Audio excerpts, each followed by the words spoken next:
जैसा कि आप सभी लोग जानते ही हैं कि 6 नवंबर 2024 बुधवार के दिन यहां पर कार्तिक मास के दिनों में पड़ने वाली साल की सबसे बड़ी पंचमी तिथि या कहें कि लाभ पंचमी पड़ने वाली है, जिसका बहुत ही बड़ा और विशेष महत्व होता है। और ऐसा दिन पूरे साल में सिर्फ एक ही बार आता है। और दोस्तों, आप सभी लोग जानते हो कि बुधवार पंचमी तिथि के दिन का अगर सबसे बड़ा कोई उपाय है तो वह हल्दी वाला उपाय है। तो दोस्तों, इस कार्तिक महीने के लाभ पंचमी के दिन अगर आप भी अपने जीवन में भगवान श्री हरि विष्णु जी की कृपा प्राप्त करना चाहते हैं तो इस दिन आप लोगों को इस हल्दी वाले उपाय को जरूर करना है। तो चलिए दोस्तों, उपाय को शुरू करते हैं।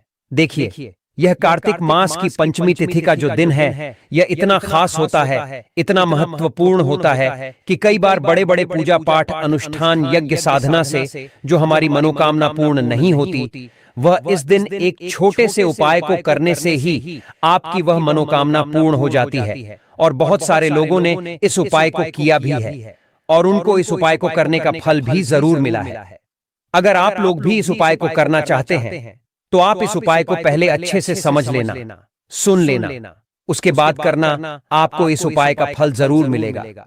और इस उपाय को कर लेने से आपके घर में चाहे किसी भी प्रकार की दुख और समस्या क्यों ना चल रही हो, फिर चाहे आपको उसका कारण भी नहीं पता है कि भाई यह समस्या जो मेरे जीवन में चल रही है ये किस कारण से चल रही है, तो दोस्तों, आपकी समस्या का कुछ भी कारण हो सकता है। जैसे पितृदोष हो सकता है, मंगल दोष हो सकता है, या कहें कि काल सर्प दोष भी हो सकता है। तो इस दिन आप लोगों को हल्दी वाला उपाय कर लेना है, क्योंकि सिर्फ एक उपाय को करने से आपको अपने जीवन में चल रहे सभी प्रकार के दोषों से हमेशा हमेशा के लिए मुक्ति मिल जाएगी।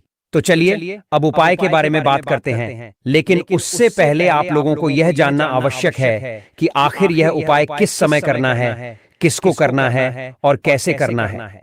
तो चलिए हम आगे आपको वीडियो में एक एक करके बता देते हैं। लेकिन उससे पहले अगर आप लोग अपने जीवन में भगवान श्री लक्ष्मी नारायण जी की कृपा प्राप्त करना चाहते हैं तो हमारे चैनल एस्ट्रो केपी को सब्सक्राइब कर लेना और इस वीडियो को लाइक करके कमेंट बॉक्स में जय श्री लक्ष्मी नारायण जरूर लिख देना। तो दोस्तों, इस हल्दी वाले उपाय को हमें 6 नवंबर 2024 कार्तिक माह के पंचमी तिथि के दिन कैसे करना है, किसको करना है, किस समय करना है और कहां पर करना है, यह सारे सवालों के जवाब आपको इस वीडियो में मिल जाएंगे। तो दोस्तों, चलिए सबसे पहले हम ये जान लेते हैं कि आखिर इस हल्दी वाले उपाय को करना किसको है। तो देखो, घर की जो बड़ी माताएं बहनें होती हैं, उन माताओं बहनों में से कोई भी एक बड़ी माता बहन इस वाले उपाय को कर सकती है। और दोस्तों, अगर आप चाहे तो अपने घर में से सभी सदस्यों को भी इस उपाय को करवा सकते हैं। वहीं अगर किसी व्यक्ति की खुद की कोई मनोकामना है, खुद की कोई दुख और परेशानी है जिसके लिए वह ये उपाय करना चाहता है, तो वह खुद अपने लिए भी कर सकता है। बाकी अगर कोई घर में से ऐसा है जो कि अपने पूरे घर परिवार की सुख और शांति के लिए यह वाला उपाय करना चाहता है, तो भाई वह भी कर सकता है, उसमें भी कोई दिक्कत वाली बात नहीं है। कहने का मतलब यह है कि इस उपाय को हर एक सदस्य भी कर सकता है और पूरे घर परिवार के सदस्य के लिए घर की बड़ी माताओं बहनों में से कोई एक माता बहन भी कर सकती है। माताएं बहनें अगर घर में उपस्थित ना हो या वह यह वाला उपाय न कर पा रही हो तो फिर घर का कोई भी बड़ा सदस्य इस हल्दी वाले उपाय को कर सकता है, चाहे फिर वह पुरुष ही क्यों ना हो, उसमें कोई भी दिक्कत वाली बात नहीं है। अब दोस्तों, इस हल्दी वाले उपाय को हमें करना कहां पर है, घर में या फिर मंदिर में। तो दोस्तों, हमें इस खास उपाय को अपने घर के मंदिर और तुलसी के पास में जाकर करना है। बहुत सारे लोग प्रश्न करते हैं हर एक उपाय को करते समय कि हम इस उपाय को अगर घर पर तुलसी का पौधा ना हो तो मंदिर में कर सकते हैं, लेकिन इस वाले उपाय को अगर आप लोग घर पर करोगे तो ज्यादा अच्छा होगा।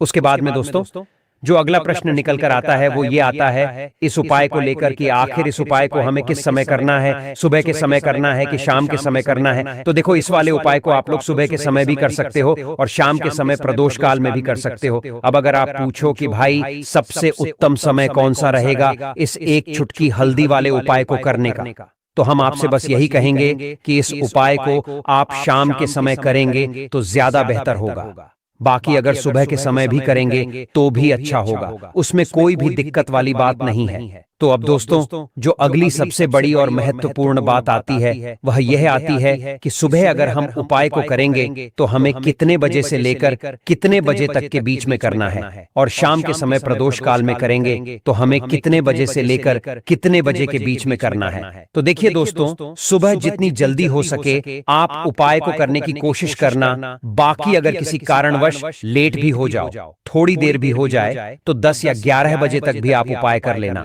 पर 12 बजे से ज्यादा देरी ना हो। ठीक है, इस बात का ध्यान रखना। लेकिन अगर यह वीडियो आप तक 12 बजे के बाद पहुंच रही है या किसी कारणवश आप 12 बजे तक इस उपाय को न कर पाए, तो भी आपको घबराने की, परेशान होने की कोई जरूरत नहीं है, क्योंकि आपके पास अगला मौका है, जो कि है शाम के समय प्रदोष काल का, और यही इस हल्दी वाले उपाय को करने का सर्वश्रेष्ठ मुहूर्त है। अब अगर दोस्तों हम बात करें प्रदोष काल के समय के बारे में, तो दोस्तों जो प्रदोष का समय होता है वो सूर्य अस्त से 45 मिनट पूर्व से लेकर के सूर्य अस्त के 45 मिनट बाद तक का होता है। मतलब शाम के 6 बजे से 7 बजे तक के वक्त को हम प्रदोष काल का वक्त रहते हैं। शुरू हो जाता है, मतलब शाम के 6 बजे से लेकर 7 बजे के बीच का जो समय होता है, यह समय प्रदोष काल का समय होता है। लेकिन अगर किसी कारणवश आप इस समय के अंतराल में इस उपाय को नहीं कर पाते हैं, तो भी कोई दिक्कत वाली बात नहीं है, क्योंकि यह लाभ पंचमी का दिन पूरे साल में सिर्फ एक बार ही आता है। तो आप इस उपाय को मध्य रात्रि से पूर्व तक भी कर सकते हैं, इसमें भी कोई दिक्कत वाली बात नहीं है। ठीक है ना? आपको इस उपाय को करने का फल अवश्य ही मिलेगा दोस्तों। अगर आपके जीवन में दुर्भाग्य लगातार बना हुआ है, आपकी किस्मत अगर आपसे रूठी हुई चल रही है, अगर आपके जीवन में लगातार कोई ना कोई विपत्ति आती ही जा रही है, कोई ना कोई ऐसे ग्रह नक्षत्र का बुरा प्रभाव अगर आपके जीवन में लगातार बना हुआ है, जिनकी वजह से आप कोई भी अपना कार्य नहीं कर पा रहे हैं, ना ही आप अपना व्यापार शुरू कर पा रहे हैं, ना ही आपको अच्छी नौकरी मिल पा रही है, ना ही आपको जीवन में काम धंधे की प्राप्ति हो पा रही है, मतलब कि यदि आपके किसी भी कार्य में आपको सफलता नहीं मिल पा रही है, तो पूज्य गुरुजी ने कहा कि आपके इन सभी समस्याओं का सिर्फ एक समाधान है, जिसे कि आपको इस बुधवार लाभ पंचमी के दिन यहां पर कर लेना है। तो चलिए जानते हैं इस विशेष उपाय के बारे में। देखिए दोस्तों, इस वीडियो को आप बहुत ही ध्यान से सुनिएगा। देखिए, सबसे पहले आप इस पंचमी तिथि के दिन में सर्वप्रथम एक कार्य करें कि आप सुबह जब भी उठें तो अपने स्नान वाले जल में थोड़ी सी हल्दी जरूर मिला लें। या अगर आप इस उपाय को शाम के वक्त कर रहे हैं, तो शाम के वक्त में यदि स्नान करना संभव ना हो, तो आप अपने ऊपर गंगा जल में थोड़ी सी हल्दी मिलाकर उसकी कुछ बूंदें चीरक लें, है ना? क्योंकि अगर आप हल्दी वाले जल से स्नान करते हैं, तो पंडित जी ने कहा कि इससे आपका दुर्भाग्य समाप्त होता है और आपकी सोई हुई किस्मत भी जाग जाती है और आपके सौभाग्य में भी वृद्धि होती है। अब जानते हैं गुरुजी द्वारा बताए गए अगले खास उपाय के बारे में। इस उपाय के लिए आपको सर्वप्रथम 2 हरी इलायची लेनी है, फिर इसी के साथ साथ आपको ले लेना है एक दीपक आप मिट्टी का भी ले सकते हैं, और आप अपने घर पर अगर आटा मढ़कर उसका दीपक बनाते हैं तो उसका भी दीपक आप तैयार कर सकते हैं। फिर इसके बाद दोस्तों आपको इस दीपक में गाय के घी का इस्तेमाल करना है, और साथ ही साथ लंबी रुई की बत्ती का प्रयोग करना है, गोल बत्ती का प्रयोग नहीं करना है। देखिए, इस उपाय को बहुत ही ध्यान से समझिए, क्योंकि यह उपाय माता लक्ष्मी को बहुत प्रिय है। तो देखिए, अब सबसे पहले आप एक काम करेंगे, आप यह दीपक लेकर अपने घर के मंदिर के सामने पहुंच जाएंगे। आपके घर के मंदिर में माता लक्ष्मी की अगर कोई फोटो है, कोई प्रतिमा है, या अगर विग्रह आपके घर पर स्थापित है, या आपकी कुल देवी की कोई फोटो है, कोई प्रतिमा है, या फिर माता रानी के किसी भी स्वरूप की कोई फोटो है, तो उनके सामने आपको यह उपाय करना है। आधा उपाय आप अपने घर के मंदिर में करेंगे और आधा शिवालय में जाकर करेंगे। इसलिए आपको यह उपाय बहुत ही ध्यान से समझना है। देखिए, अब माता रानी के सामने सबसे पहले आप थोड़े से चावल रख दीजिए, जिन्हें कि हम अक्षत कहते हैं, और उन्हीं चावलों के ऊपर यह दीपक रख दीजिए। क्योंकि दोस्तों, अगर आप बिना चावल के दीपक को रखते हैं, तो ऐसे दीपक से आपकी पूजा कभी स्वीकार नहीं होगी।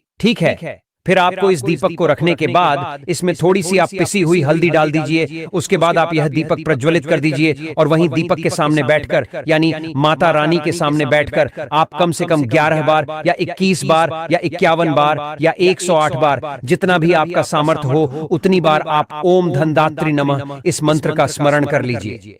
मंत्र हम आपको दोबारा बता देते हैं। मंत्र है ओम धनदात्री नमः। ठीक है ना? फिर मंत्र का स्मरण करने के बाद आपके पास में जो 2 हरी इलायची है, उनमें से एक हरी इलायची आपको इसी दीपक में डाल लेनी है और माता लक्ष्मी से आपको यह प्रार्थना कर लेनी है कि हे माता रानी, मेरे जीवन में जो धन धान्य की कमी चल रही है, जो कष्ट चल रहे हैं, मेरे जीवन में जो सौभाग्य में वृद्धि नहीं हो पा रही है, जो दुर्भाग्य लगातार बना हुआ है, उसे आप दूर करने की इस बालक पर कृपा करें। इतना आपने कर लिया, ठीक है। फिर इसके बाद आपको दूसरी हरी इलायची और थोड़ा सा शहद लेकर शिवालय पहुंच जाना है। यह उपाय शाम के समय का है, तो आप इस उपाय को शाम के वक्त ही करेंगे। तो आपको करना यह है कि शिवालय पहुंचने के बाद इस दूसरी हरी इलायची को आप शहद में डुबो लेंगे। चारों तरफ से इस हरी इलायची में शहद लगा लेंगे और फिर यह हरी इलायची आपको शिवलिंग के ऊपर समर्पित कर देना है और फिर वहीं शिवलिंग के सामने बैठकर आपको महादेव से प्रार्थना कर लेनी है कि आपके जीवन में धन से संबंधित कोई समस्या चल रही है या आपकी कोई विशेष मनोकामना है जो परिपूर्ण नहीं हो पा रही है। तो हे महादेव, उस मनोकामना को परिपूर्ण करने की कृपा करें। और फिर आप श्री शिवाय नमस्तुभ्यम या फिर ओम नमः शिवाय का कम से कम 108 बार जाप करने के बाद वापस अपने घर आ जाएं। पूज्य गुरुजी ने कहा कि अगर आप इस पंचमी तिथि में इस अचूक उपाय को कर लेते हैं तो आपके जीवन से धन की समस्या हमेशा के लिए समाप्त हो जाएगी और आपको माता लक्ष्मी की